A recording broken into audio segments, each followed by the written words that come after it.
The former leader of the Maoist rebel group, the Shining Path, which terrorized Peru in the 1980s and 90s, has appeared in court. Abimael Guzmán is charged with orchestrating a deadly bombing more than 20 years ago.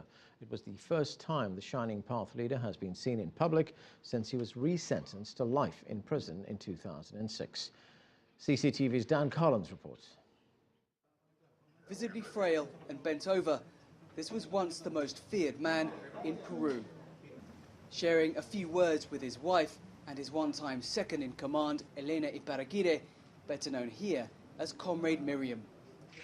This elderly pair unleashed the deadliest conflict in Peru's history.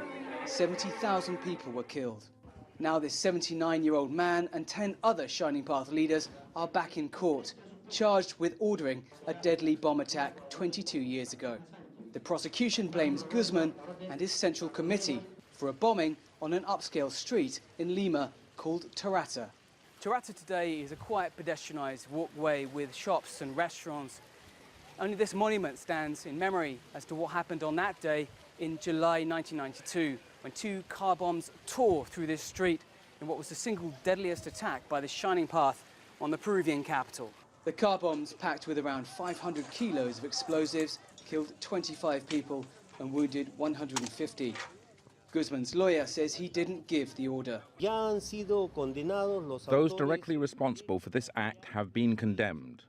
There isn't a single piece of evidence that Abimael Guzmán or the Central Committee gave the order to execute this act in Tarata. Guzmán's lawyer said after the attack, his client declared it an error. The outcome of this trial will be somewhat academic. Peru outlawed the death penalty back in 1979. Both Guzmán and his wife are already serving life sentences in prison. Dan Collins, CCTV, Lima. Southwestern Peru, after days of heavy rain, has left